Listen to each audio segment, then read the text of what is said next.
Hey everyone, in this video I'll be running you through my 15 favorite Final Fantasy tracks from the whole series. There are 15 mainline Final Fantasies out at the time of this recording, if we ignore the spin-offs and the sequels and all the nonsense. So that's my excuse for doing 15 instead of 10 or 20 or a nice even number, but I hope you enjoy.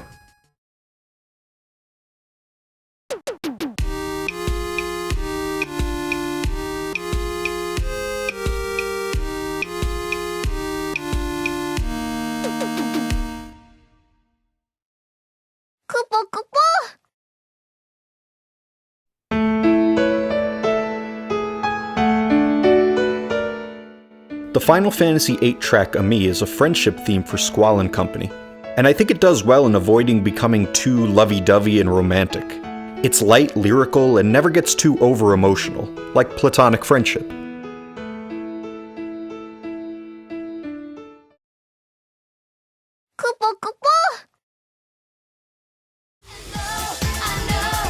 Everyone has a guilty pleasure, and this is mine, okay?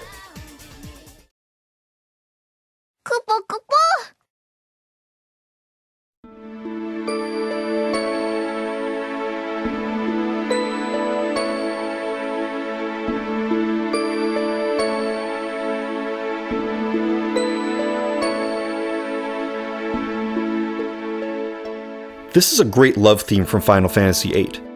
There's a pretty sparkly intro, and then the melody begins nice and low, and the melodic material just keeps creeping up and up further and further, with some high interjections, but then it returns to that nice calm place. I mean, it really paints a picture in your head, like something so tender and intimate, yet so bombastic and important at the same time.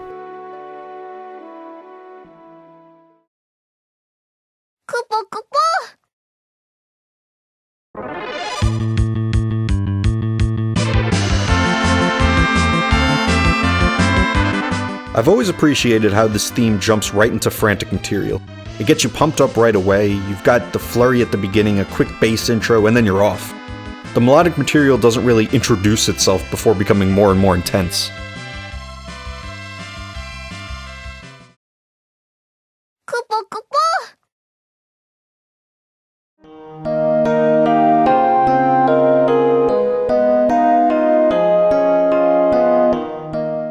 The harmonic progression in this track is amazing.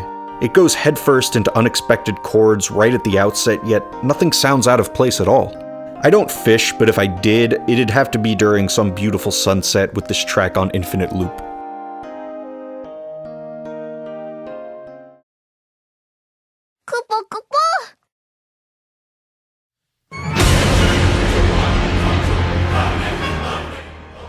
This track from Final Fantasy XV gives you the rush from a strong choir like One Winged Angel right from the outset. It instantly gets you into that I want to beat something up mindset, and even when it calms down a little bit, it never takes you away from that. I got to see this performed live in New York with the composer Yoko Shimomura in the audience. Absolutely surreal, 10 out of 10, would recommend.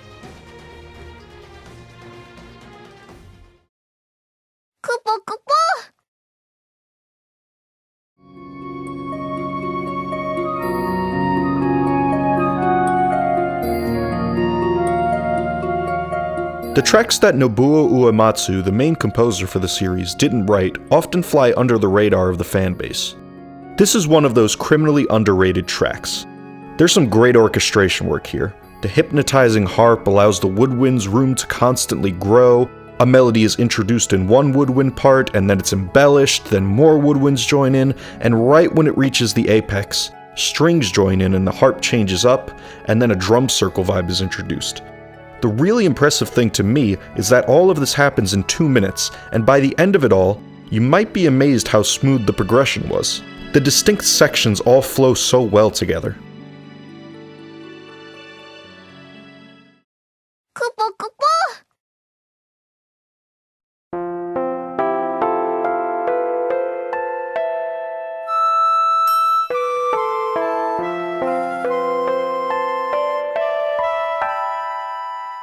Yuna's theme from Final Fantasy X has some striking similarities to Aerith's theme from Final Fantasy VII, but it's distinct enough to work really well with Yuna's character arc.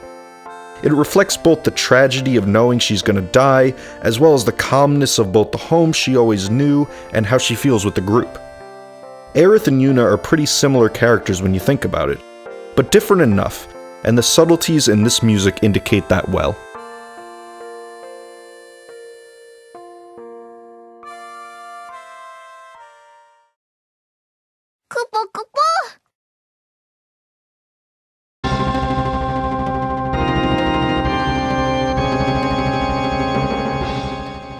Dancing Mad is an epic multi-movement piece that works so well with the crazy antagonist Kefka.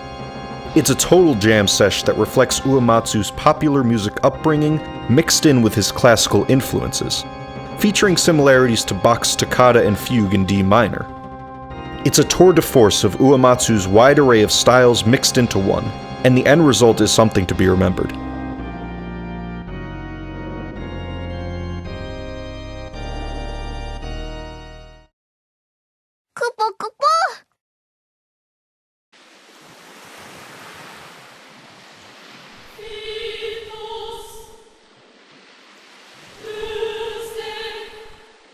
Right from the get-go, you know this is going to be something epic.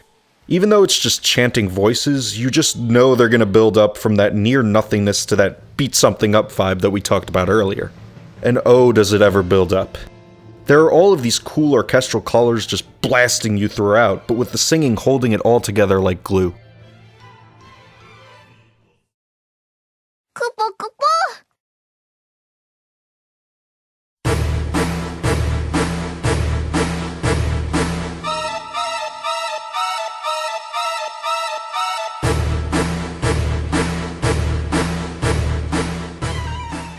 One of the most famous boss themes in gaming, One-Winged Angel reflects the looming threat of Sephiroth, coupled with the irony of his consistently calm demeanor. Again, you know the choir means that this track is going to be another beat-something-up piece of music. Actually, at Distant Worlds, this is usually played at the end of the concert, and they encourage you to sing the Sephiroth part, which I think is so appropriate. Final Fantasy's music, and tracks like this in particular, mix the classical and popular realms so well that a sing-along just feels appropriate. When I went to the New York show, Uematsu even joined the choir on stage to sing along. Also, 10 out of 10, would recommend.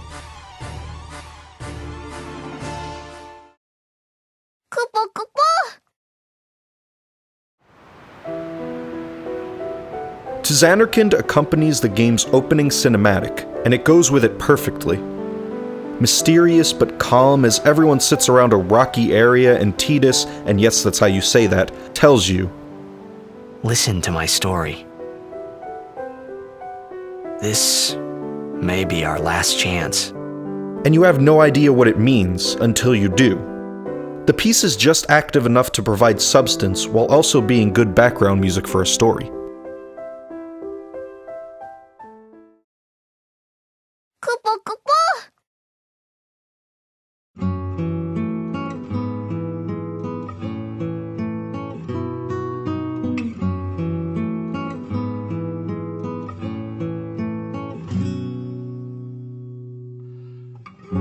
This track is one you probably won't find on most of these lists, and I promise I'm not putting it so high on the list for some dumb shock value.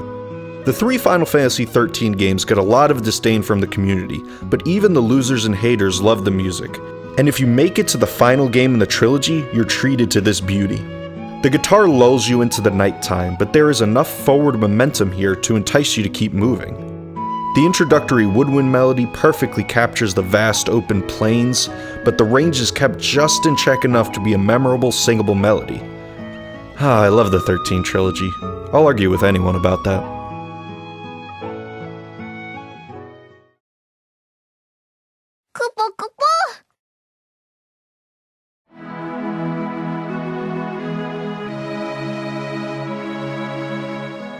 Now this is how you do an overworld theme.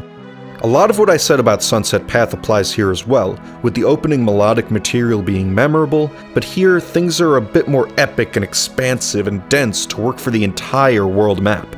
It really adds a musical context to just how vast this world is, especially for how big it was during the time of this game's release.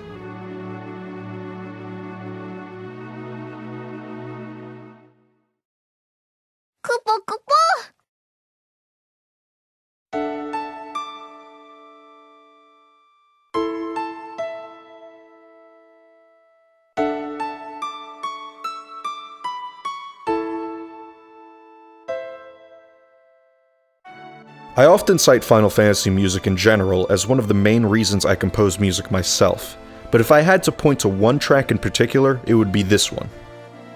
Even after the shock of a main character's death has been long since left in the 90s, this track still hits hard.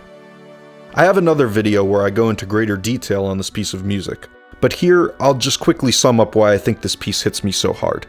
For one, it starts with the progression of a major 1 chord to a minor 5 chord, and if you don't know what that means, basically that progression is usually supposed to sound happy, and here it sounds sad.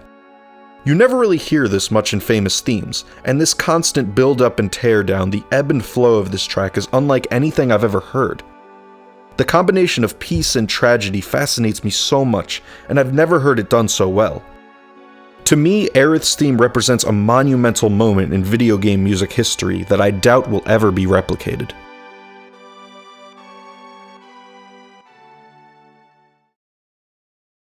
And there's my list. Agree? Disagree? Probably disagree. Let me know in the comments either way. I hope you learned something from this video, maybe heard a track that you hadn't heard before or hadn't heard in a while and you want to go back and listen. That's my personal favorite part of these kinds of lists anyway. And I will catch you next time.